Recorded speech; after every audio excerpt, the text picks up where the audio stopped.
लाखों वर्ष पूर्व सत्ययुग का उजास संपूर्ण सृष्टि पर व्याप्त था। उसी काल में एक पराक्रमी असुर था, रंभ। जब उसका अंत हुआ और उसकी चिता प्रज्वलित हुई, तब उसकी पत्नी महिषी ने भी पति वियोग सह न सकने के कारण स्वयं को अग्नि में समर्पित कर दिया। उसी ज्वाला से प्रतिशोध और तप की शक्ति से जन्म हुआ रक्तबीज का। रक्तबीज रंभ का ही पुनर्जन्म था। पूर्व जन्म में अग्निदेव को किए गए कठोर तप के प्रभाव से वो इस बार और भी अधिक बलशाली, चतुर और महत्वाकांक्षी रूप में लौटा था। परंतु उसके मन में एक ही अभिलाषा थी, अमरत्व। वो घने वन में गया और ब्रह्मा की घोर तपस्या करने लगा। वर्षों तक तप करता रहा। अंततः ब्रह्मा प्रकट हुए। अमरत्व असंभव था, पर उन्होंने वर दिया, तेरे रक्त की प्रत्येक बूंद से एक नया रक्तबीज उत्पन्न होगा। ये वर पाकर वो अट्टहास करता हुआ पाताल लोक पहुंचा। वहां उसने प्रतिशोध की ज्वाला में महिषी वंश का संहार कर दिया और स्वयं राजा बन बैठा। उसका आतंक फैल गया। कुछ समय बाद उसे ज्ञात हुआ कि महिषासुर का वध एक 10 भुजाओं वाली देवी ने किया है। ये सुनकर उसका क्रोध प्रज्वलित हो उठा। वो देवी की खोज में पाताल, पृथ्वी और आकाश में भटकता रहा। उधर शुंभ और निशुंभ भी घोर तप में लीन थे।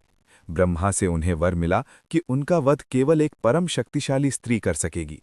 उन्हें लगा ये असंभव है। इंद्र द्वारा उनके भाई नमूची के वध का समाचार पाकर वे स्वर्ग पर चढ़ाए। इंद्र और देवताओं से भयंकर युद्ध हुआ। तभी युद्ध भूमि में गूंजा रक्तबीज का अट्टहास। उसके आते ही युद्ध का पलड़ा असुरों की ओर झुक गया। देवता परास्त होकर कैलाश की ओर भागे।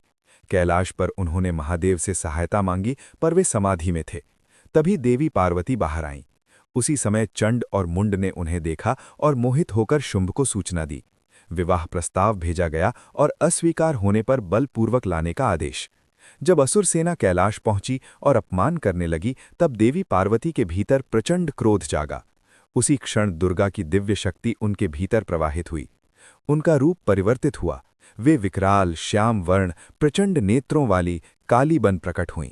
एक गर्जना से असुर सेना बिखर गई। चंड और मुंड का वध हुआ। शेष असुर भागकर स्वर्ग पहुंचे और शुंभ निशुंभ को सब बताया।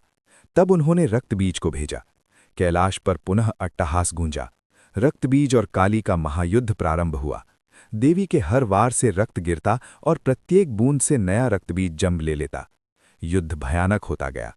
रक्तबीजों की संख्या लाखों में पहुंच गई। देवता सहायता को बढ़े, पर देवी ने रोका, ये युद्ध मेरा है। तभी उन्हें दुर्गा का संकेत मिला, रक्त को भूमि पर गिरने से रोकना होगा। देवी काली ने अपना विराट रूप धारण किया और एक एक रक्तबीज को पकड़कर निगलना शुरू किया। उनका रक्त स्वयं पी लिया ताकि कोई बूंद धरती पर न गिरे। अंततः समस्त रक्तबीजों का अंत हुआ। परंतु रक्त के प्रभाव से देवी का क्रोध शांत न हुआ। वे तांडव करने लगीं। सृष्टि कांप उठी। देवता विष्णु के पास गए। उन्होंने कहा, ये केवल महादेव ही रोक सकते हैं। महादेव मार्ग में लेट गए। क्रोध में आगे बढ़ती काली का चरण उनकी छाती पर पड़ा। उसी क्षण देवी को चेतना लौटी। उनका क्रोध शांत हुआ। वे पुनः पार्वती के सौम्य रूप में लौट आईं और मूर्छित होने लगीं। पर महादेव ने संभाल लिया। त्रिलोक में पुनः शांति स्थापित हुई। देवताओं ने स्तुति की और न्याय की विजय का उत्सव मनाया। रक्तबीज के विनाश के बाद स्वर्ग, पाताल और पृथ्वी तीनों लोकों में एक विचित्र सन्नाटा छा गया। पर यह शांति अधिक समय तक टिकने वाली नहीं थी। जब शुंभ और निशुंभ को ज्ञात हुआ कि उनका सेनापति रक्तबीज भी देवी के हाथों मारा गया है, तो उनके हृदय में भय और क्रोध दोनों साथ साथ जाग उठे। उन्हें ब्रह्मा का वो वरदान स्मरण आया, तुम्हारा वध केवल एक परम शक्तिशाली स्त्री के हाथों ही संभव होगा। अब उन्हें समझ आ चुका था, वो स्त्री कोई साधारण नहीं, स्वयं आदिशक्ति है।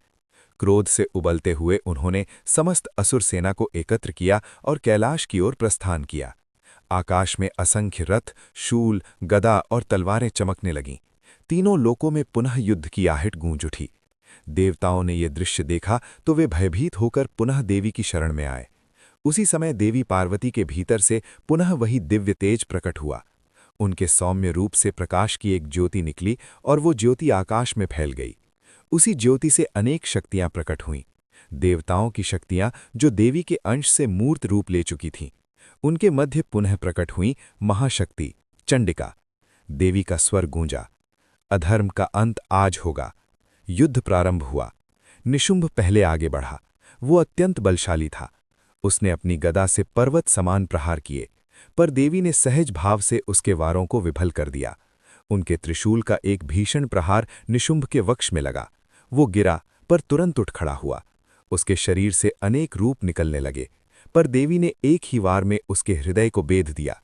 निशुंभ भूमि पर गिर पड़ा। उसका अंत हो चुका था। ये देखकर शुंभ का क्रोध विकराल हो उठा। उसने आकाश में छलांग लगाई और देवी को ललकारा, तू अकेली नहीं लड़ रही, देवताओं की शक्तियां तेरे साथ हैं। देवी मुस्कुराईं। उसी क्षण उनके साथ खड़ी सभी शक्तियां पुनः उनके शरीर में समा गईं। अब वे अकेली खड़ी थीं, विराट, तेजस्विनी, अद्वितीय। उन्होंने कहा, देख, मैं ही सब कुछ हूं। शुंभ और देवी के बीच अंतिम युद्ध आरंभ हुआ। आकाश कांप उठा। उनके अस्त्रों की टक्कर से दिशाएं चकनाचूर होने लगीं। शुंभ ने अपने समस्त मायावी रूपों का प्रयोग किया। कभी वो पर्वत बना, कभी अग्नि, कभी वज्र, पर देवी अचल रहीं। अंततः देवी ने अपना त्रिशूल उठाया और पूर्ण शक्ति से शुंभ पर प्रहार किया। वो प्रहार इतना प्रचंड था कि शुंभ आकाश से धरती पर आ गिरा। देवी ने पुनः वार किया और उसका अंत हो गया। जैसे ही शुंभ गिरा, आकाश से अंधकार हट गया। देवताओं ने विजय घोष किया। पुष्प वृष्टि होने लगी। तीनों लोकों में पुनः संतुलन स्थापित हो गया। देवी का रूप धीरे धीरे शांत हुआ। वे पुनः पार्वती के सौम्य रूप में लौट आईं और मूर्छित होने लगीं, पर महादेव ने संभाल लिया। त्रिलोक में पुनः शांति स्थापित हुई। देवताओं ने स्तुति की और